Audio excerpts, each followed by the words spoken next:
صل على سيدنا محمد يا رب صل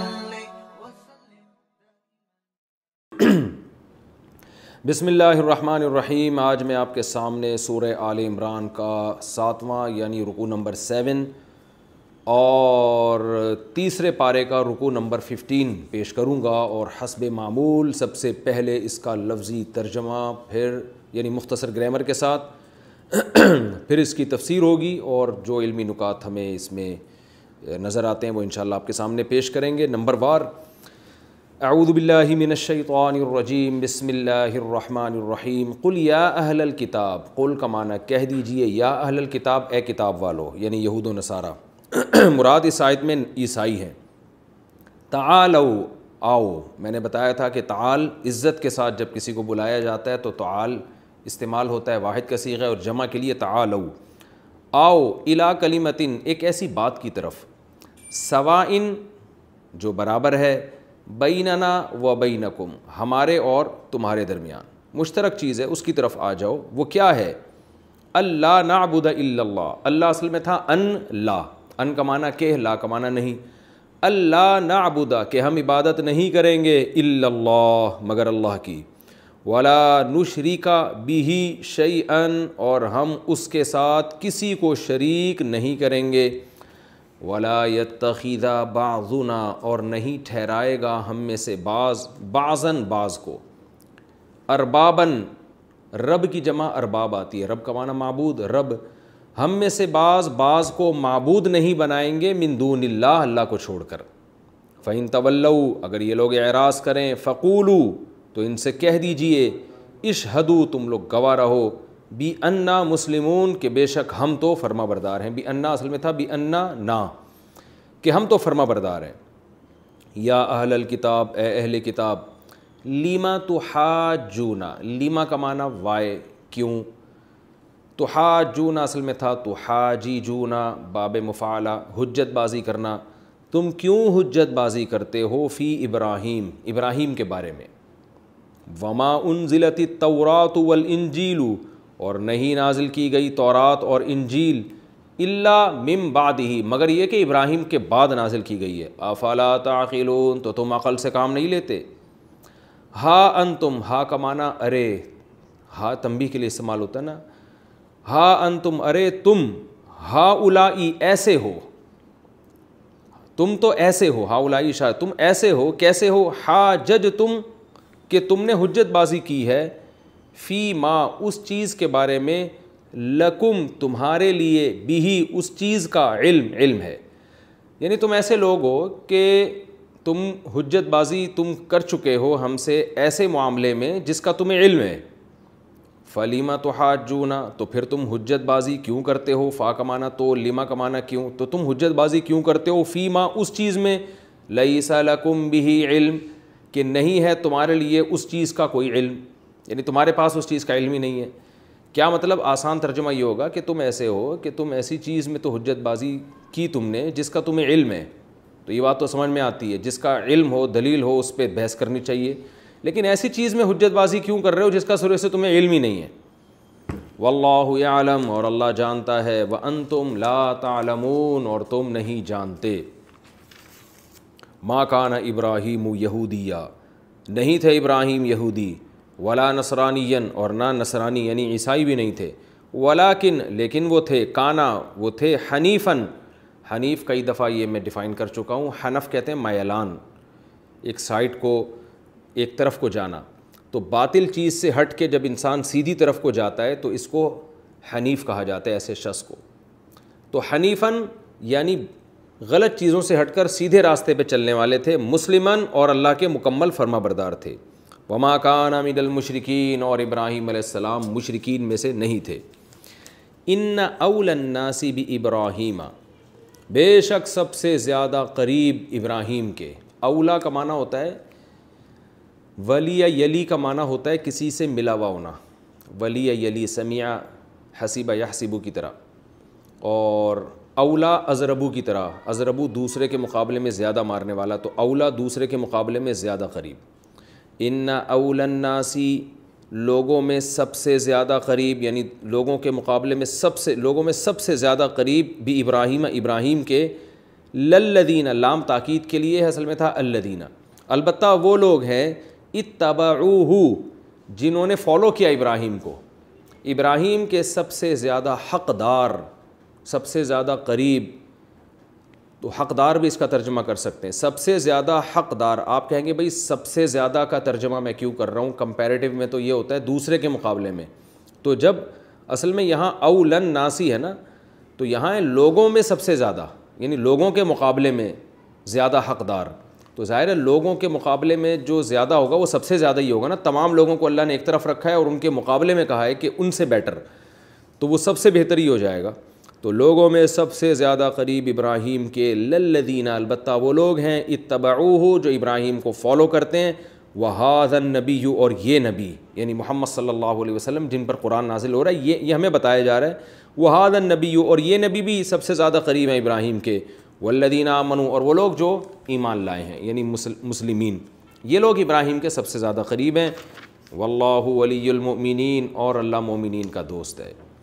ود طائفۃ من اہل الکتاب، ود یود، سمع یسمع کی طرح اصل میں تھا ودید یودد، بارہا یہ لفظ آ چکا ہے، بہت زیادہ محبت کرنا، ودود قرآن میں ہے نا، ود اور ودت مؤنث کا صیغہ ہے، ود طائفۃ، چاہتی ہے ایک جماعت، من اہل الکتاب، اہل کتاب میں سے، لو یضلونکم، کہ کاش وہ تمہیں گمراہ کر دیں، اضل یضل، اضلل یضلل، اکرم یکرم کی طرح، اس کا معنی ہوتا ہے گمراہ کرنا، یضلون، کاش وہ گمراہ کر دیں، تم کو، وما یضلون، لیکن وہ گمراہ نہیں کریں گے، الا، مگر، انفسہم، اپنے ہی آپ کو، اصل میں اپنے ہی آپ کو گمراہ کر رہے ہیں، وما یشعرون، اور ان کو شعور نہیں ہے۔ یا اہل الکتاب، اے اہل کتاب، لم تکفرون بآیات اللہ، تم کیوں انکار کرتے ہو اللہ کی آیتوں کا، وانتم تشہدون، حالانکہ تم اقرار بھی کرتے ہو، گواہی بھی دیتے ہو، شہید یشہد کا معنی گواہی دینا، گواہی کہتے ہیں زبان سے اقرار، تو زبان سے اقرار بھی کرتے ہو۔ یا اہل الکتاب، اے اہل کتاب، لم تلبسون الحق بالباطل، کیوں تم، تلبسون، لبس یلبسو، معاملے کو ملتبس کر دینا، مشتبہ بنا دینا، حق اور باطل کو خلط ملط کر دینا، لم تلبسون الحق بالباطل، تم حق کو باطل کے ساتھ گڈمڈ کیوں کرتے ہو، وتکتمون الحق، اور حق کو چھپاتے کیوں ہو، وانتم تعلمون، حالانکہ تم جانتے ہو، کیا مطلب، یہ جانتے ہو کہ اس کی سزا کیا ہے، کتنا بڑا جرم ہے یہ، تو ایسا کام کیوں کرتے ہو۔ یہ اس رکوع کا لفظی ترجمہ اور مختصر گرامر ہو گئی، یہ رکوع ذرا مختصر بھی ہے۔ اب ہم اس کی تفسیر کی طرف چلتے ہیں۔ اہل نجران سے بات ہو رہی تھی اور عیسائیوں سے خطاب چل رہا تھا، تو یہ ان رکوع میں زیادہ تر خطاب عیسائیوں سے ہی ہے۔ اس سے پہلے والے رکوع میں عیسائیوں کو دلائل سے سمجھایا گیا کہ حضرت عیسیٰ علیہ السلام کی مثال مٹی کی ہے، آدم کو مٹی سے بنایا بغیر باپ اور بغیر ماں کے، تو وہ معبود نہیں ہو سکتے، وہ خدائی قوتیں ان کے ہاتھ میں نہیں ہیں، تو عیسیٰ کی تو پھر بھی ماں تھیں، بغیر باپ کے بنایا، تو عیسیٰ کا وجود اللہ کی قدرت کی دلیل ہے، عیسیٰ کی قدرت کی دلیل نہیں ہے۔ یہ دلیل دی گئی، مباہلے کا چیلنج بھی کیا گیا کہ پھر بھی بات سمجھ میں نہیں آتی تو میدان میں اپنی اولادوں کو لے آؤ، ہم بھی لے آتے ہیں، جو دین سچا ہوگا وہ بچ جائے گا، جو جھوٹے ہوں گے ان پر اللہ کی لعنت ہوگی۔ اس سے بھی انہوں نے راہ فرار اختیار کیا۔ تو قرآن ایک نرم انداز سے عیسائیوں کو دین کی دعوت دے رہا ہے، پیارے انداز سے، ایک نرم انداز سے دین کی دعوت دے رہا ہے کہ بحث مباحثے چھوڑو، آؤ ایک ایسی بات کی طرف جو ہمارے اور تمہارے درمیان مشترک ہے۔ ہم تمہارے دین کے خلاف نہیں ہیں، ہم تو تمہاری کتابوں پر ایمان کو اپنے ایمان کا جز سمجھتے ہیں، لیکن تم اپنی کتابیں پڑھو تو تمہیں وہی کچھ نظر آئے گا جو اسلام کہہ رہا ہے۔ وہ کیا ہے؟ یا اہل الکتاب، اے نبی آپ کہہ دیجئے کہ اہل کتاب، تعالوا، آؤ، الی کلمۃ، ایسی بات کی طرف، سواء بیننا و بینکم، جو ہمارے اور تمہارے درمیان مشترک ہے۔ وہ کیا ہے؟ اللہ نعبد الا اللہ، کہ ہم اللہ کے سوا کسی کی غلامی نہیں کریں گے۔ عبادت، غلامی، عبادت کا کیا تصور ہے، مفہوم ہے، یہ میں پچھلے لیکچروں میں بہت ڈیٹیل سے بتا چکا ہوں کہ ہم اللہ کے سوا کسی کی غلامی نہیں کریں گے۔ یہ ہمارے اور تمہارے درمیان یہ توحید مشترک ہے. تم اپنی کتابیں پڑھو, تمہیں اس میں بھی یہی نظر, اور تم اس کے دعوے دار بھی ہو کہ ہم توحید پرست ہیں, تو حقیقت میں توحید پر آؤ نا. یہ کیا بات ہے کہ ہم ایک اللہ کو مانتے ہیں لیکن حضرت مریم بھی ہیں, لیکن حضرت عیسیٰ بھی ہیں, لیکن یوں بھی ہیں, پھر ایک خدا تین کیسے ہو گئے, پھر اس پہ کتابیں لکھی جا رہی ہیں اور وہ خود بھی سمجھ میں نہیں آ رہا ان کے, اور اس کو متشابہات میں داخل کر لیا پھر. تو یہ کیا تکلف تم نے کیا ہوا ہے؟ آؤ سیدھی سادی بات کی طرف. یعنی اسلام تمہیں جس مذہب کی دعوت دے رہا ہے وہ تم سے ہٹ کے الگ مذہب نہیں ہے, وہ کوئی الگ چیز نہیں ہے, وہ وہی دعوت ہے جو تمام پیغمبر دیتے رہے ہیں, جو عیسیٰ ابن مریم بھی دیتے رہے. تو آؤ ایسی بات کی طرف جو ہمارے تمہارے درمیان مشترک ہے. یہ جو بت پرست لوگ ہیں یہ شرک کو مانتے ہیں, جو آگ کی پرستش کرنے والے لوگ ہیں یہ مشرک ہیں, یہ تو فخر سے شرک کرتے ہیں اور اپنے آپ کو توحید پرست کہتے بھی نہیں ہیں. تمہاری تو بیس توحید پر ہے, تو اسلام تمہیں اسی چیز کی دعوت دے رہا ہے جو ہمارے تمہارے درمیان مشترک ہے. آؤ ایسی بات کی طرف جو ہمارے تمہارے درمیان مشترک ہے. اللہ نعبد الا اللہ, کہ ہم اللہ کے سوا کسی کی عبادت نہیں کریں گے. ولا نشرک بہ شیئا, اللہ کے ساتھ کسی کو شریک نہیں کریں گے. ولا یتخذ بعضنا بعضا, اور ہم میں سے بعض کو, یعنی ہم ایک دوسرے کو اربابن رب نہیں بنائیں گے اللہ کو چھوڑ کر. اللہ کو چھوڑ کر جو ہم نے اپنے جیسے لوگوں کو خدا بنا لیا ہے, یہ کام ہم نہیں کریں گے. صحابہ نے اس آیت کی تفسیر رسول اللہ صلی اللہ علیہ وسلم سے پوچھی تھی کہ یا رسول اللہ, یہود و نصارہ تو ایک دوسرے کو خدا نہیں کہتے تھے اور وہ تو اللہ ہی کی توحید کے قائل تھے, اور عیسائیوں نے زیادہ سے زیادہ یہ کیا ہے کہ عیسیٰ ابن مریم کو اللہ کا بیٹا بنا ڈالا, لیکن آپس میں ایک دوسرے کو تو وہ خدا نہیں کہتے تھے, تو اس آیت کا کیا مطلب ہے؟ تو آپ صلی اللہ علیہ وسلم نے فرمایا, صحیح حدیث ہے, فرمایا کہ ایسا نہیں ہے کہ ان کے علماء جو ہیں جس چیز کو ان کے علماء نے حلال کر دیا انہوں نے حلال سمجھا, جس چیز کو ان کے علماء نے حرام کر دیا انہوں نے حرام سمجھا. تو یہ جو حلال و حرام کا اختیار اپنے علماء کو دیا ہوا ہے انہوں نے, یعنی حدیث کا مفہوم میں بیان کر رہا ہوں, تو یہ خدا بنا نہیں ہے. حلال و حرام کا اختیار صرف اللہ کے پاس ہے, یہ کسی قوم کے مذہبی رہنماؤں کے پاس نہیں ہے. تو یہ مطلب ہے اس آیت کا کہ یہود و نصارہ نے جو اپنے پادریوں کو اور مذہبی رہنماؤں کو دین میں دخل اندازی کی اتنی اجازت دے رکھی ہے کہ پادری صاحب جس چیز کو حلال کر دیں وہ حلال اور جس چیز کو حرام کر دیں وہ حرام, تو یہ بھی خدا بنانے کے مترادف ہے. تو اس چیز سے بھی قرآن منع کر رہا ہے کہ حلال و حرام جو اللہ نے کیا ہے وہی ہے, آپ کو اپنی طرف سے نہ کسی چیز کو حلال کرنے کی اجازت نہ حرام کرنے کی اجازت. یہاں یعنی اس آیت کی تفسیر میں ایک بات خوب اچھی طرح سمجھیں. اس آیت کی تفسیر میں نا دو انتہاؤں کی طرف لوگ گئے ہیں. کچھ لوگوں نے تو یہ کیا ہے, یعنی اس آیت کی تفسیر میں تو ہم نہیں کہہ سکتے, یعنی یوں کہہ سکتے ہیں کہ اس امت میں دو انتہائیں پیدا ہوئی ہیں. ایک تو وہ ہیں جنہوں نے اس آیت کی ایسی تفسیر بیان کی ہے کہ اس آیت کی دھجیاں اڑا دی انہوں نے. یہ وہ لوگ ہیں جو بابوں کو, بزرگوں کو اتنی اتھارٹی دیتے ہیں کہ وہ جب چاہیں حلال کر دیں جب چاہیں حرام کر دیں, ان سے کوئی دلیل کا مطالبہ بھی کرے تو گویا کفر سمجھا جاتا ہے, اور بس ان کے پیر صاحب ہیں ان سے کوئی پوچھ نہیں سکتا, وہ نماز پڑھیں نہ پڑھیں ان کی مرضی ہے, بس یہ تو جنت میں جائیں گے. تو یہ لوگ بھی اسی آیت کا مصداق ہیں جس کو اندھی تقلید کہا جاتا ہے کہ حلال و حرام کی اتھارٹی اپنے بزرگوں کو دی ہوئی ہے. مزار پرستی جو پھیل رہی ہے ہمارے معاشرے میں, حضرت دامت برکاتہم نے فرمایا اور کوئی دلیل نہیں ہوتی ان کے پاس, تو ان کا عمل اپنے بزرگوں کے ساتھ ایسا ہی ہوتا ہے جیسا یہود و نصارہ کا عمل اپنے پادریوں کے ساتھ اور اپنے راہبوں کے ساتھ اور اپنے احبار کے ساتھ ہوتا تھا, کہ انہوں نے بزرگوں کو یہ اتھارٹی دے رکھی ہے. آج دیکھ لیں بدعتی لوگ کیا کچھ کر رہے ہیں, ان سے قرآن و سنت مکمل ایک طرف, لیکن بس ان کے بزرگ نے جو کہہ دیا تو وہ پتھر پہ لکیر, تو وہ بھی اسی آیت کے مفہوم میں داخل ہیں. وہ بھی ان لوگوں کی فہرست میں داخل ہیں جو اللہ کے ساتھ غیر اللہ کو شریک کرتے ہیں اور انہوں نے اپنے بزرگوں کو اختیارات دیے ہوئے ہیں.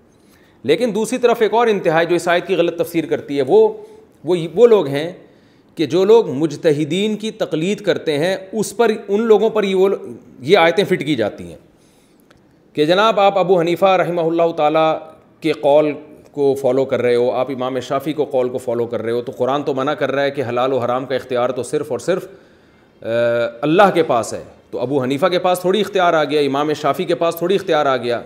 تو جو امت میں 99.9% لوگ جو ان چاروں فقہ میں سے کسی ایک کو فالو کر رہے ہیں، بعض لوگ یہ آیتیں اٹھا کے ان پہ بھی چشمہ کر دیتے ہیں اور ان پہ بھی شرک اور کفر کے فتوے لگاتے ہیں کہ یہ لوگ بھی اسی آیت کا مصداق ہیں، حالانکہ یہ اس آیت کا مصداق نہیں ہے۔ وجہ کیا ہے؟ نبی صلی اللہ علیہ وسلم نے یہود و نصارہ کے جن اکابرین کی برائی بیان کی ہے، یہ وہ بزرگ تھے جن کو یہود و نصارہ نے اتھارٹی دے رکھی تھی کہ یہ جب چاہیں کسی چیز کو حلال کر سکتے ہیں، جب چاہیں کسی چیز کو حرام کر سکتے ہیں۔ اور آج بھی آپ اگر عیسائیوں کے جو مذہبی عقائد کی کتابیں وہ اٹھا کے پڑھیں گے تو اس میں یہ عقیدہ باقاعدہ لکھا ہوا ہے کہ فادر کو، پادری کو یہ پرمیشن ہے کہ وہ زمانے کے لحاظ سے، حالات کے لحاظ سے مذہب میں چینجنگ کر سکتا ہے، وہ حلال کو حرام اور حرام کو حلال کر سکتا ہے۔ تو یہ آج بھی لکھا ہوا ہے۔ تو حلال و حرام بیان کرنا الگ چیز ہے، حلال کو حرام کر دینا اور حرام کو حلال کر دینا الگ چیز ہے۔ تو حلال کو حرام کرنا یا حرام کو حلال کرنے کی اتھارٹی صرف اللہ کے پاس ہے، یہ کسی کے پاس نہیں ہے۔ جبکہ مجتہدین کو جو فالو کیا جاتا ہے، اس لیے نہیں کہ ابو حنیفہ کو یہ اختیار حاصل ہے کہ وہ حلال کو حرام کر دیں یا حرام کو حلال کر دیں، بلکہ وہ ان مسائل میں فالو کیا جاتا ہے جو اختلافی مسائل ہیں۔ تو اختلافی مسائل میں ایک عامی آدمی کی ذمہ داری ہے کہ وہ اپنی رائے قائم کرنے کے بجائے اپنے سے زیادہ پڑھے لکھے پر، جس پر پوری امت نے اعتماد کیا ہو، اس کی رائے کو اپنی رائے پر ترجیح دے۔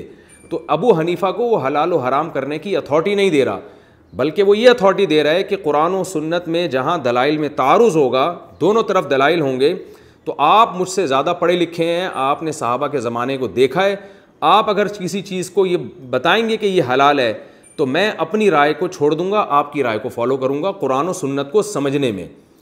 یہی وجہ ہے کہ پوری امت نے ان چاروں اماموں کو مجتہد مانا ہے۔ اگر امت یہ سمجھتی کہ انہوں نے اپنی طرف سے بھی چیزوں کو حلال و حرام کیا تو امت مجتہد تو دور کی بات، ان کو مسلمان ہی نہ مانتی، اس لیے کہ کسی مجتہد کو یہ اجازت نہیں ہے کہ حدیث میں ایک مسئلہ بیان ہوا اور وہ اس کے اپوزٹ اپنی رائے قائم کرے۔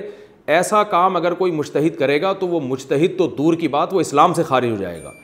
تو لہذا جو جاہل پیر اور بابے قرآن و سنت کے مقابلے میں اپنی رائے پیش کرتے ہیں، وہ خود بھی اسلام سے خارج ہیں اور ان بابوں کو فالو کرنے والے لوگ بھی اسلام سے خارج ہیں اور اس آیت کا مصداق ہیں۔ اور جو علماء مجتہدین، وہ علماء جن پر پوری امت نے اجماع کیا، فروعی مسائل میں اگر کوئی شخص ان کی رائے کو فالو کرتا ہے، ان کی تقلید کرتا ہے، تو وہ اس کا مصداق نہیں ہے، کیونکہ وہ یہ اتھارٹی نہیں دے رہا ابو حنیفہ یا امام شافعی کو کہ آپ جب چاہیں کسی چیز کو حلال کر دیں یا حرام کر دیں۔ وہ یہ اتھارٹی دے رہا ہے کہ جہاں مسائل میں اختلاف ہوگا تو میرا جو مینٹل لیول ہے اور میرا جو علم کا لیول اور تقوی کا لیول بہت کم ہے، آپ صحابہ کے دور کے قریب ہیں، آپ نے صحابہ تابعین کو نمازیں پڑھتے ہوئے دیکھا ہے، تو میں اپنی رائے پر آپ کی رائے کو ترجیح دوں گا، کیونکہ ایک عامی آدمی کسی بھی فیلڈ میں اپنے سے ماہر کی رائے کو ترجیح دیتا ہے، یہی عقل کا تقاضا ہے۔ آپ اگر ڈاکٹر نہیں ہیں، آپ کتابیں پڑھ کے، میڈیکل سائنس کی کتابیں پڑھ کے آپ کی ایک رائے قائم ہوتی ہے، لیکن ڈاکٹر کی دوسری رائے ہے، تو ایک عامی آدمی کو کہا جائے گا کہ پراپر ڈاکٹر کو فالو کرو، اس میں یہ دلیل دینا صحیح نہیں ہوگا کہ تم دلیل کے بجائے اندھی تقلید کر رہے ہو۔ یہ اندھی تقلید نہیں ہے، اس لیے کہ اندھی تقلید پڑھے لکھے کی نہیں ہوتی، متقی اور پرہیزگار کی نہیں ہوتی اندھی تقلید۔ اندھی تقلید اپنے جیسے جاہلوں کی ہوتی ہے یا ان عالموں کی ہوتی ہے جو خود لوگوں کو اندھے راستے پہ چلا رہے ہوں۔ تو جیسے ایک عام آدمی میڈیکل سائنس میں کسی ڈاکٹر کو اگر فالو کرتا ہے تو اس کو اندھا مقلد نہیں کہا جا سکتا، ایسے ہی کوئی شخص اگر قرآن و سنت پہ پورا عبور نہیں رکھتا تو وہ اگر کسی مجتہد کو فالو کرتا ہے تو یہ اندھا مقلد نہیں ہے، یہ تقلید علی وجہ البصیرہ ہے، اور ان لوگوں پر اس طرح کی آیتیں فٹ کرنا یہ بھی جہالت ہے۔ اور کمال کی بات یہ ہے کہ جو لوگ اس طرح کی آیتیں مجتہدین کو فالو کرنے والے لوگوں پر فٹ کر رہے ہوتے ہیں، وہ خود کسی نہ کسی کی شخصیت میں ایسے مبتلا ہوتے ہیں کہ یہ میرا تجربہ مشاہدہ ہے کہ وہ خود کسی ایک شخص کو مان رہے ہوتے ہیں، اور وہ جب کسی حدیث کو صحیح کہہ دے تو یہ صحیح مان لیں گے، وہ ضعیف کہہ دے تو ضعیف مان لیں گے، وہ کہہ دے یہ کام جائز ہے تو جائز مان لیں گے، وہ کہہ دے ناجائز ہے تو ناجائز مان لیں گے۔ تو یہ ایسی اندھی تقلید کر رہے ہوتے ہیں کہ اصل میں ان کے اوپر یہ آیتیں فٹ ہوتی ہیں، لیکن یہ 99.9% امت جو مجتہد جن کو فالو کرتی ہے، ان کو کے فالوورز کو یہ آیتیں فٹ کرتے ہیں۔ تو یہ دو انتہاؤں کا امت شکار ہے اس وقت۔ اعتدال کا راستہ یہی ہے جو میں نے آپ کے سامنے بیان کیا کہ اس سے وہ لوگ مراد ہیں جن کو باقاعدہ یہ اتھارٹی دی گئی ہو کہ وہ جب چاہیں حلال کو حرام کر دیں اور حرام کو حلال کر دیں۔ ہم مجتہدین کو یہ اتھارٹی نہیں دیتے کہ وہ جب چاہیں حلال کو حرام کر دیں اور حرام کو حلال کر دیں، کیونکہ اگر ہم یہ سمجھتے کہ مجتہدین نے یہ کام کیا ہے کہ اپنی مرضی سے حلال و حرام کے فیصلے کیے ہیں تو وہ مجتہد تو دور کی بات، ہم ان کو اسلام سے خارج سمجھیں گے، پھر اس مسلمان سمجھیں گے ہی نہیں، اور ان کے اتباع کرنے والا بھی اسلام سے خارج ہے. تو یہ خوب اچھی طرح سمجھ لیں. البتہ یہ بات ضرور ہے کہ کسی شخص کے پاس، کسی مجتہد جس میں خود صلاحیت ہو، وہ قرآن و سنت کو بہت اچھی طرح سمجھ گیا ہو اور بھرپور طریقے سے اس میں قرآن و سنت کی سمجھنے کی صلاحیت پیدا ہو گئی ہو، اور صرف اپنی رائے پر اعتماد نہ ہو بلکہ امت نے بھی اس کے بارے میں گواہی دی ہو کہ یہ واقعی مجتہد ہے، تو اس کے سامنے اگر دلائل قطعیہ سے ثابت ہو جائے، اسلام کی دلائل سے، کہ یہ مسئلہ اس طرح ہے، اور مجتہد کے بارے میں ثابت ہو جائے کہ مجتہد کے پاس چونکہ دلیل نہیں پہنچی تھی اس لیے اس نے اس کے خلاف فتویٰ دیا ہے، تو ایسے موقع پہ جب کسی شخص کے سامنے جو مجتہد کے درجے پر فائز ہو، اس کے سامنے یہ بات اظہر من الشمس واضح ہو جائے کہ شریعت میں مسئلہ ایسے ہے، اور ابو حنیفہ سے یا امام شافعی سے اس مسئلے میں غلطی ہوئی ہے کیونکہ ان تک حدیث نہیں پہنچی تھی، ایسے موقع پر بھی اگر وہ مجتہد کو فالو کرتا ہے تو پھر وہ یقیناً ان آیتوں کا محتاج ہے، ان آیتوں کا مصداق ہے. وجہ اس کی ہے کہ اس کو صاف طور پہ پتہ چل گیا کہ اسلام یہ کہہ رہا ہے، لیکن وہ اسلام کو چھوڑ کر کسی مجتہد کے پیچھے چل رہا ہے، ایسے مجتہد کے جس کے بارے میں اس کو معلوم ہے کہ ان تک حدیث نہیں پہنچی تھی، اس لیے وہ بیچارے فتویٰ دینے میں معذور تھے، جب حدیث پہنچ جاتی تو وہ رجوع کر لیتے. ایسے موقع پر بھی اگر کوئی کسی عالم کی رائے کو فالو کرتا ہے اور قرآن و سنت کو چھوڑ دیتا ہے تو وہ یقیناً ان آیتوں کا مصداق ہے، لیکن ایسا ہوتا نہیں ہے. کہیں ایسا ہو رہا ہے تو وہ آپ کو لگ رہا ہے، حقیقت میں ایسا نہیں ہے. مجتہد کی رائے ایک حدیث کے مطابق ہوتی ہے، آپ دوسری حدیث دیکھ رہے ہوتے ہیں. تو اس لیے عامی آدمی کے بارے میں قرآن کی دوسری آیتیں ہیں، وَاتَّبِعْ سَبِيلَ مَنْ أَنَابَ إِلَيَّ، اللہ فرماتے ہیں جو میرے راستے پر چل رہا ہے اس شخص کو فالو کرو. تو اللہ خود شخص کو فالو کرنے کا حکم دے رہے ہیں. کیا مطلب؟ تمہیں خود قرآن و سنت پر عبور نہیں ہے تو ایسوں کو فالو کرو جن کو قرآن و سنت پہ عبور ہے. تو یہ فالوونگ کا تو قرآن حکم دے رہا ہے. فَاسْأَلُوا أَهْلَ الذِّكْرِ إِن كُنتُمْ لَا تَعْلَمُونَ، یہ بھی قرآن کی آیت ہے کہ تمہیں علم نہیں ہے تو اہل علم کو فالو کرو. تو وَلَوْ رَدُّوهُ إِلَى الرَّسُولِ وَإِلَىٰ أُولِي الْأَمْرِ مِنْهُمْ، جب بھی کوئی اختلاف ہو تو رسول کی طرف پھیرو اور اولو الامر یعنی علماء کی طرف پھیلو، کیونکہ علماء رسول کی بات کو زیادہ اچھا سمجھتے ہیں. تو قرآن مجید نے خود علماء کی اتباع کا حکم دیا ہے. تو اس میں وہ مجتہدین جو قرآن و سنت کا علم ہم سے زیادہ جانتے تھے، ان مجتہدین کو فالو کرنا یہ اس آیت میں قطعاً داخل نہیں ہے. اور میں ایک آخری بات کر کے اس بحث کو ختم کر کے اگلی آیت کی طرف چلتا ہوں کہ بہت سے لوگ یہ کہتے ہیں کہ جو لوگ مجتہدین کو فالو کرتے ہیں وہ اندھے مقلد ہیں، وہ قرآن و سنت کو چھوڑ رہے ہیں، اور 1300 سال پیچھے جب جا سکتے ہیں ابو حنیفہ یا شافعی کے دور تک، تو 100 سال اور پیچھے چلے جائیں، نبی صلی اللہ علیہ وسلم تک کیوں نہیں چلے جاتے وہ؟ تو یہ اصل میں بزبان حال یہ کہہ رہے ہوتے ہیں کہ آپ 1300 سال پیچھے جا رہے ہیں لیکن 100 سال پیچھے کا زمانہ نبی صلی اللہ علیہ وسلم کا ہے، وہاں تک کیوں نہیں جا رہے؟ تو یہ لیبل بہت اچھا لگ رہا ہے، لیکن خود وہ کیا کر رہے ہوتے ہیں کہ وہ 15ویں صدی کے کسی عالم کی تقلید کر رہے ہوتے ہیں. تو ہم یہ کہتے ہیں کہ اس زمانے میں آپ 15ویں صدی میں کسی مولانا کی، عالم کی، پروفیسر کی، اسکالر کی جو آپ اتباع کر رہے ہیں، تو اس زمانے میں فتنے کا اندیشہ زیادہ ہے. آپ 1300-1400 سال پہلے کے مجتہد کی طرف کیوں نہیں چلے جاتے جو آپ سے زیادہ قرآن و سنت کو سمجھتا تھا؟ آپ اس طرف کیوں نہیں چلے جاتے؟ تو یہ سوال ہمارا ان سے ہے کہ آج کے کسی مجتہد کی یا کسی پروفیسر کی تقلید کرنا زیادہ بہتر ہے، اس کی اتباع کرنا زیادہ بہتر ہے، یہ 1400 سال پہلے؟ تو یہ جواب میں کہتے ہیں کہ ہم تو کسی کی بھی نہیں کر رہے، ہم تو نبی کی حدیث کو فالو کر رہے ہیں. تو یاد رکھیں یہ لوگ جو باتیں کر رہے ہیں نبی کی حدیث کو، نبی کی حدیث صرف ایک طرف نہیں ہوتی، دوسری طرف بھی ہوتی ہے. نبی صلی اللہ علیہ وسلم کی حدیثیں مختلف وارد ہوئی ہیں، تبھی مجتہدین کا اختلاف ہوا ہے، ورنہ مجتہدین کا اختلاف ہوتا نہیں. تو یہ آپ کو وہ حدیث تو بتا رہے ہوتے ہیں جن سے ان کے مسلک کی تائید ہو رہی ہوتی ہے، وہ والی نہیں بتا رہے ہوتے جو ان کے مسلک کے اپوزٹ ہوتی ہے. تو جو ان کے مسلک کے اپوزٹ ہوتی ہے وہ حدیث یا تو چھپاتے ہیں یا اس پہ ضعیف ہونے کا فتویٰ لگا دیتے ہیں. تو یاد رکھیں مجتہدین میں جب بھی اختلاف ہوتا ہے 99% یہ اختلاف کی بیس یہ ہوتی ہے کہ احادیث اس بارے میں مختلف ہوتی ہیں. تو پھر ایک عامی آدمی کے لیے فیصلہ کرنا مشکل، تو عامی آدمی کے لیے فیصلہ کرنا مشکل، تو پھر وہ حدیث میں خود ترجیح دینے کے بجائے عافیت کا راستہ یہ ہے کہ وہ کسی مجتہد کی رائے کو ترجیح دے. اور اس سے یہ سوال بھی خود بخود اس کا بھی جواب مل گیا کہ ہم جناب 1300 سال پیچھے تو جا سکتے ہیں، تو اس سے 100 سال اور پیچھے جا کے ڈائریکٹ نبی کی اتباع کیوں نہیں کر لیتے؟ تو نبی کی اتباع ان احادیث میں تو آپ کے لیے براہ راست ممکن ہے جن میں 2 طرح کی حدیثیں نہیں ہیں، ایک ہی طرح کی حدیثیں ہیں، ان میں تو نبی ہی کی اتباع کی جاتی ہے.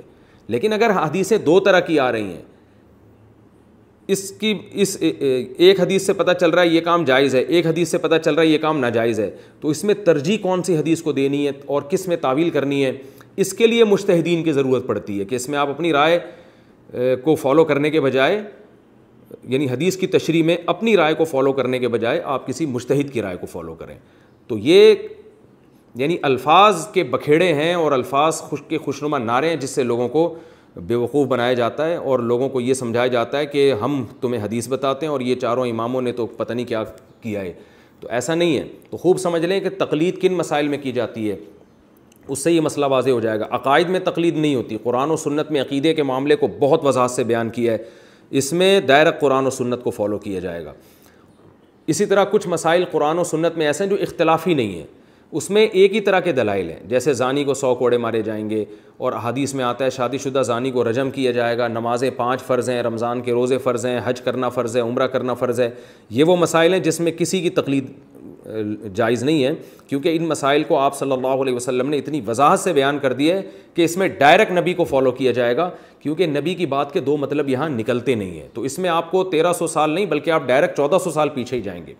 لیکن کچھ مسائل ایسے ہیں جن میں دونوں طرح کی احادیث ہیں، صحابہ کے عمل بھی مختلف ہیں. مثال کے طور پر زور سے آمین کہنا، آہستہ آمین کہنا، یہ دونوں حدیثوں ثابت ہے. صحابہ سے بھی دونوں طرح کے عمل ثابت ہیں، زور سے آمین کہنا بھی، آہستہ آمین کہنا بھی. رفع الیدین کرنا بھی نبی سے ثابت، نہ کرنا بھی نبی سے ثابت. صحابہ سے بھی دونوں طرح، بعض صحابہ رفع الیدین کے بغیر نماز پڑھتے تھے، بعض رفع الیدین کر کے نماز پڑھتے تھے. اسی طرح ہاتھ باندھنے کی مختلف کیفیت، کہ ہاتھ کہاں باندھے جائیں گے، یہ بھی مختلف کیفیت نبی سے بھی ثابت اور صحابہ سے بھی ثابت. ہاتھ باندھنے بھی ہیں نماز میں یا ہاتھ چھوڑ کے نماز پڑھنا ہے، اس میں بھی صحابہ کی دونوں رائے ہمیں ملتی ہیں. تو ایسے اختلافی مسائل میں کوئی یہ کہتا ہے میں ڈائریکٹ نبی کو فالو کروں گا، تو کیسے فالو کرے گا؟ بھائی نبی سے تو دونوں چیزیں ثابت ہیں. تو ظاہر ہے آپ نے دونوں طرف کے دلائل رکھ کے ایک فیصلہ کرنا ہے نا کہ زیادہ راجح کون سا ہے. تو یہ فیصلہ آپ نہ کریں، یہ فیصلہ مجتہد کر چکے ہیں، انہی میں سے کسی ایک کو آپ فالو کریں اور دوسرے پر اعتراض نہ کریں. تو یہ ہے تقلید کا مطلب. یہ مطلب نہیں ہے کہ اندھی تقلید ہو رہی ہے کہ قرآن و سنت میں ایک مسئلہ انتہائی وضاحت سے بیان کر دیا اور آپ پھر بھی ابو حنیفہ کے پیچھے چل رہے ہیں. اس تقلید کا کوئی بھی قائل نہیں ہے، اور امام حنیفہ بھی ایسا نہیں کرتے تھے کہ قرآن و سنت کو ایک طرف چھوڑ کر اپنی رائے دیتے ہوں. تو یہ آیت کا خوب اچھی طرح مطلب سمجھیں، اس کا آیت کا صحیح مطلب کیا ہے اور غلط مطلب کیا ہے. کیونکہ اسلام میں یاد رکھیں جتنے فرقے پیدا ہوئے ہیں، جتنے فرقے، وہ سہارا قرآن ہی کا لیتے ہیں اور قرآن کے نام پہ لوگوں کو توڑتے ہیں. اس کی مثال ہے جیسے یہ جو قرآن مجید کی آیت ہے کہ وَاعْتَصِمُوا بِحَبْلِ اللَّهِ جَمِيعًا وَلَا تَفَرَّقُوا، کہ اللہ کی رسی کو مضبوطی سے تھامو اور آپس میں فرقوں میں نہ بٹو.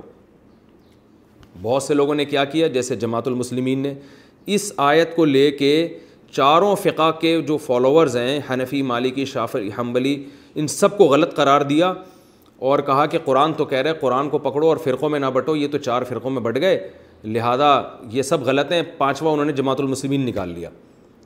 تو یہ بھی ہے کلمۃ حق ارید بہا الباطل. قرآن کی آیت صحیح ہے لیکن اس کا یہ مفہوم نہیں ہے جو آپ پیش کر رہے ہیں.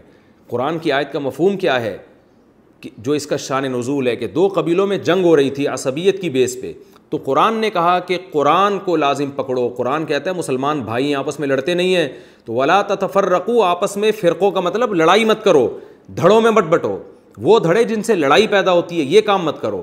تو جماعت المسلمین نے کیا کیا کہ ایک اور دھڑا بنا کے امت کو لڑوا دیا کہ سارے غلط ہیں ہم صحیح ہیں، تو اس سے لڑائی بڑھ رہی ہے.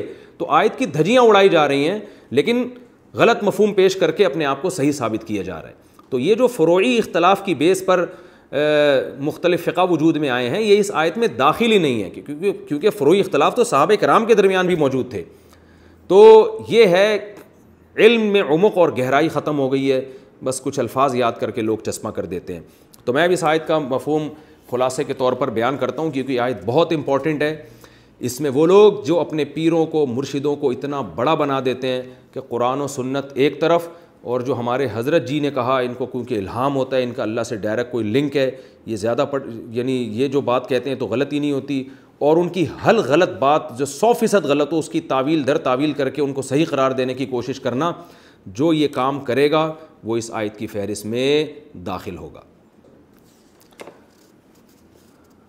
فَإِن تَوَلَّوْا فَقُولُوا اشْهَدُوا بِأَنَّا مُسْلِمُونَ. اللہ نے فرمایا کہ اہل کتاب ہم نے تمہیں دعوت دی ہے کہ آؤ ایسے کلمے کی طرف جو ہمارے اور تمہارے درمیان مشترک ہے، وہ ہے توحید. تو تم نے اپنے پادریوں کو جو اتھارٹی دے رکھی ہے نا کہ وہ جب چاہیں حلال کر دیں جب چاہیں حرام کر دیں, یہ اتھارٹی ان سے چھینو. ان کا کام ہے حلال کو حلال بیان کرنا. بیان کرنے میں ان کو فالو کر سکتے ہو کیونکہ یہ تم سے زیادہ پڑھے لکھے ہیں, تم سے زیادہ تورات اور انجیل کو جانتے ہیں. تو یہ اتھارٹی ان کے پاس نہیں ہے. وہ علم کی بیس پر اگر کوئی بات کرتے ہیں تو وہ بات ٹھیک ہے, لیکن یہ اتھارٹی ان کو دے دینا یہ 100% غلط ہے. اور یہ آج بھی کسی کے پاس اتھارٹی نہیں ہے, جیسے کہ بدعتیوں نے اپنے پیر بنائے ہوئے ہیں اور وہ کرتے رہتے ہیں. فَإِن تَوَلَّوْا فَقُولُوا اشْهَدُوا بِأَنَّا مُسْلِمُونَ. اگر یہ اعراض کریں تو ان سے کہہ دیں کہ تم گواہ رہو, ہم بہرحال اسلام پر قائم ہیں اور ہم تمہارے نہ آنے سے ہم اسلام نہیں چھوڑیں گے. یا اہل الکتاب لم تحاجون فی ابراہیم وما انزلت التوراۃ والانجیل الا من بعد. یہود و نصارہ یہ بھی کہتے تھے کہ یہ مسلمان تو بعد میں پیدا ہوئے ہیں, ابراہیم علیہ السلام تو ہمارے ہیں, ہم ابراہیم علیہ السلام کے دین پر ہیں. ان مسلمانوں کا ابراہیم علیہ السلام سے کیا تعلق, کیونکہ یہ تو مکہ میں رہتے ہیں اور مشرکین مکہ تو پیغمبروں کے سلسلے کو مانتے ہی نہیں. ابراہیم علیہ السلام کے بعد سے تو اسماعیل علیہ السلام کے بعد سے تو ان میں کوئی نبی نہیں آیا. ہمارے پاس تو ہزاروں پیغمبر آئے ہیں اور یہ سارے ابراہیم علیہ السلام کی اولادوں میں ہیں. ابراہیم علیہ السلام کی حیثیت ایسی تھی جن کو سب مانتے تھے, یہودی بھی, عیسائی بھی اور مشرکین مکہ بھی. لیکن چونکہ اہل کتاب کے پاس علم تھا اور وہ ابراہیم علیہ السلام کے دین کے نسبتاً قریب تھے, لہذا وہ یہ دعویٰ کیا کرتے تھے کہ مسلمانوں نے اپنے آپ کو کب سے ابراہیم علیہ السلام کے فالوورز میں داخل کر لیا ہے. ابراہیم تو ہمارے مذہبی رہنما ہیں. یہودی بھی کہتے تھے اور عیسائی بھی کہتے تھے, کیونکہ حضرت موسیٰ, حضرت داؤد, یہ سارے حضرت ابراہیم علیہ السلام کی اولاد میں پیدا ہوئے ہیں. تو قرآن نے اس پر جواب دیا کہ یہ تمہارا دعویٰ غلط ہے. ابراہیم تمہارے نہیں ہیں بلکہ ابراہیم مسلمانوں کے ہیں. وجہ کیا ہے کہ ابراہیم علیہ السلام کا جو توحید والا عقیدہ تھا وہ بھی مسلمان اس کو فالو کر رہے ہیں, اور ابراہیم علیہ السلام کی اصل شریعت کیا تھی, اپنے آپ کو مکمل اللہ کے حوالے کر دینا. تو یہ صفت بھی مسلمانوں میں ہے, تمہارے اندر نہیں ہے. اس لیے اہل کتاب سے خطاب کیا گیا, یا اہل الکتاب, اہل کتاب, لم تحاجون فی ابراہیم, تم ابراہیم کے بارے میں ہم سے بحث کیوں کرتے ہو. وما انزلت التوراۃ والانجیل الا من بعد, تورات اور انجیل تو ابراہیم علیہ السلام کے بعد نازل ہوئی ہے. تو ابراہیم علیہ السلام یہودی یا عیسائی کیسے ہو سکتے ہیں. یہود و نصارہ یہ بھی کہتے تھے کہ ہمارا جو مذہب ہے نا, جن تفصیلات کے ساتھ, یہ پوری تفصیلات کے ساتھ ابراہیم علیہ السلام انہی جزیات کے ساتھ مذہب پہ عمل کرتے تھے, لہذا عملاً وہ بھی یہودی تھے. یہودی یہ کہتے تھے, اور عیسائی کہتے تھے پریکٹیکلی حضرت ابراہیم علیہ السلام عیسائی تھے, کیونکہ جو عیسائی مذہب ہے, جو انجیل میں جو مسائل لکھے ہوئے ہیں وہ پورے مسائل پر ابراہیم علیہ السلام عمل کرتے تھے, لہذا وہ عملاً عیسائی ہی تھے. تو قرآن کہہ رہا ہے بھائی تمہاری شریعت بعد میں نازل ہوئی ہے, تورات اور انجیل, تو اس کے جو احکام ہیں وہ ابراہیم علیہ السلام کو جو احکام دیے گئے تھے وہ اس سے تھوڑے ڈیفرنٹ تھے, کیونکہ ہر نبی میں کچھ فروعی مسائل تبدیل کر دیے جاتے تھے زمانے کے لحاظ سے. تو ان کو یہودی یا عیسائی کہنا یہ تو حماقت ہے, کیونکہ یہودیت اور عیسائیت تو بعد میں نازل ہوئی ہے. یہودیت آئی ہے تورات کے بعد اور عیسائیت آئی ہے انجیل کے بعد. تو ابراہیم علیہ السلام کو تم یہودی یا عیسائی کیسے کہہ سکتے ہو؟ تو اپنے کھاتے میں کس بیس پہ ڈال رہے ہو؟ اس لیے اللہ نے فرمایا کہ تم کیسے ابراہیم کے بارے میں حجت بازی کرتے ہو, حالانکہ تورات اور انجیل تو بعد میں نازل ہوئی ہے. افلا تعقلون, کیا تم عقل سے کام نہیں لیتے؟ ہاں تم ہؤلاء حاججتم فیما لکم بعلم, تم ایسے لوگ ہو کہ اس چیز میں حجت بازی کی تم نے جس کا تمہیں علم ہے, دلیل ہے, تو یہ تو بات سمجھ میں آتی ہے. لیکن فلم تحاجون فیما لیس لکم بعلم, جس چیز کی تمہارے پاس دلیل ہی نہیں ہے اس میں کیسے تم حجت بازی کرتے ہو؟ تمہیں کیا پتہ ابراہیم کیا تھے؟ تم یہ کہہ دو ہمیں نہیں پتہ ابراہیم علیہ السلام کا مذہب کون سا تھا, مگر کم از کم یہ تو نہ کہو کہ یہودی یا عیسائی تھے وہ, کیونکہ اس کا تو تمہیں علم ہی نہیں ہے کہ وہ کیا تھے. تو ایسی چیز جس کا تمہیں علم ہے اس میں تم نے جو حجت بازی کی ہے وہ ٹھیک ہے. کیا مطلب؟ تم حضرت عیسیٰ کو اللہ کا پیغمبر ثابت کرنے کی کوشش کرتے ہو, ٹھیک ہے. تم حضرت عیسیٰ علیہ السلام کے معجزوں کا تذکرہ کرتے ہو, یہ اس کا تمہیں علم ہے, تمہاری کتابوں میں تواتر کے ساتھ چلا آ رہا ہے, یہ ٹھیک ہے, یہ ہم بھی مانتے ہیں. لیکن ایسی چیز جس کا تمہیں علم ہی نہیں ہے, ابراہیم تو ان سے بہت پہلے سے گزرے, ان کے پاس تو ان کی تو تعلیمات تمہارے پاس پورے طور پر محفوظ ہی نہیں ہے, تو تم کیسے ان کے بارے میں بحث کر رہے ہو؟ واللہ یعلم وانتم لا تعلمون, اللہ جانتا ہے تم نہیں جانتے. پھر آگے اللہ نے صاف طور پہ فرمایا ما کان ابراہیم یہودیا ولا نصرانیا, اس خوش فہمی میں مت رہو, ابراہیم علیہ السلام نہ تو یہودی تھے اور نہ عیسائی تھے, ولکن کان حنیفا, ایک صفت تھی ان کے اندر کہ وہ حنیف کا مطلب ان کی یہ نیچر تھی کہ وہ ہر باطل چیز سے منہ موڑ کر سیدھے راستے پہ چلتے تھے. مسلمن اسلام کہتے ہیں فرمانبرداری, اور انہوں نے مکمل اپنے آپ کو اللہ کے سپرد کیا ہوا تھا. تو یہ کوالٹی اپنے اندر پیدا کرو, تو پھر تم اپنے آپ کو کہہ سکتے ہو کہ ہم ابراہیم کو مانتے ہیں اور ابراہیم کے دین پر ہیں. تو یہ کوالٹی مسلمانوں میں ملے گی, تمہیں محمد صلی اللہ علیہ وسلم میں ملے گی. جیسے جیسے ان کو آرڈر کیا جا رہا ہے وہ اس آرڈر پر عمل کر رہے ہیں.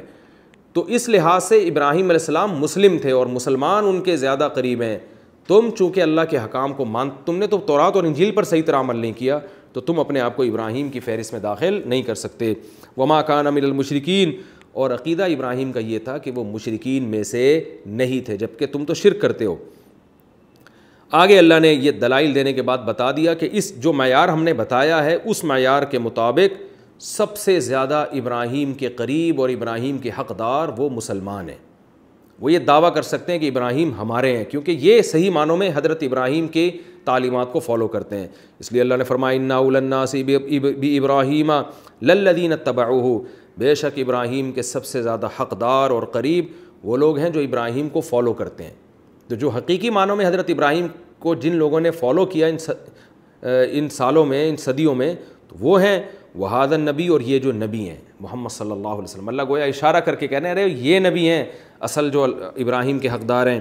والذین آمنوا, اور وہ لوگ جو ایمان لانے والے ہیں یعنی مؤمنین, یہ لوگ ہیں ابراہیم علیہ السلام کے اصل فالوورز. واللہ ولی المؤمنین, اور اللہ ایسے مومنین کا دوست ہے. ود طائفۃ من اہل الکتاب لو یضلونکم, اللہ صحابہ کو بھی تسلی دے رہے ہیں کہ یہ جو اہل کتاب میں ایک جماعت ہے نا, یہ چاہتے ہیں کہ تمہیں گمراہ کر دیں, ایسے فضول دلائل دے دے کے تمہیں گمراہ کر رہے ہیں. وما یضلون الا انفسهم, لیکن انہیں شعور نہیں ہے کہ اصل میں یہ اپنے آپ کو ہی گمراہ کر رہے ہیں. یعنی حق سے اور یہ تمہیں گمراہ کرنے کے چکر میں یہ ضد اور عناد میں حق سے اور دور ہوتے چلے جا رہے ہیں. وما یشعرون, لیکن ان کو شعور نہیں ہے. پھر آگے اللہ دوبارہ اہل کتاب سے بڑے نرم انداز میں ہم کلام ہوتے ہیں. یا اہل الکتاب, اے اہل کتاب بحث چھوڑو. لما تکفرون بآیات اللہ, اللہ کی آیات کا تم کیوں انکار کرتے ہو. وانتم تشہدون, تم تو اقرار بھی کرتے ہو. یعنی تم خود اپنی نجی محفلوں میں تورات اور انجیل کی آیتیں پیش کر کے بتاتے تھے کہ نبی آنے والا ہے, آخری نبی ہوگا, یہ علامتیں ہوں گی, اور اب بھی چھپ کے نجی محفلوں میں اقرار زبان سے بھی کر لیتے ہو. تو زبان سے ماننے کے باوجود بھی تم سامنے آ کے پھر نبی صلی اللہ علیہ وسلم کا انکار کیوں کرتے ہو. وانتم تشہدون, تم تو خود اقراری ہو اس بات کے. یا اہل الکتاب, اے اہل کتاب لما تلبسون الحق بالباطل, تم حق اور باطل میں اشتباہ پیدا کیوں کرتے ہو. وتکتمون الحق, اور حق کو چھپاتے کیوں ہو. وانتم تعلمون, حالانکہ تم جانتے بھی ہو کہ یہ بہت بری حرکت ہے. تو حق کو کھلے عام بیان کیوں نہیں, گول مول گڈمڈ کیوں کرتے ہو. تو یہ اہل باطل کی عادت ہوتی ہے کہ جو 100% باطل لوگ ہوتے ہیں نا, وہ تو بالکل ہی حق کو مانتے ہی نہیں ہیں.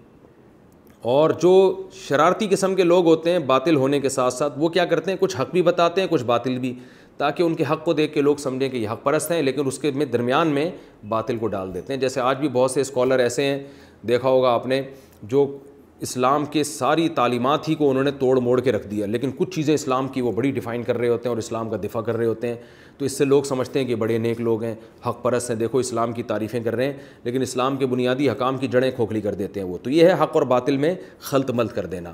تو اللہ فرماتے ہیں حق کو باطل کے ساتھ خلط مت کرو, یعنی حق کو ایسے بیان مت کرو کہ باطل کو ایسے بیان نہ کرو کہ وہ تمہیں حق لگنے لگے.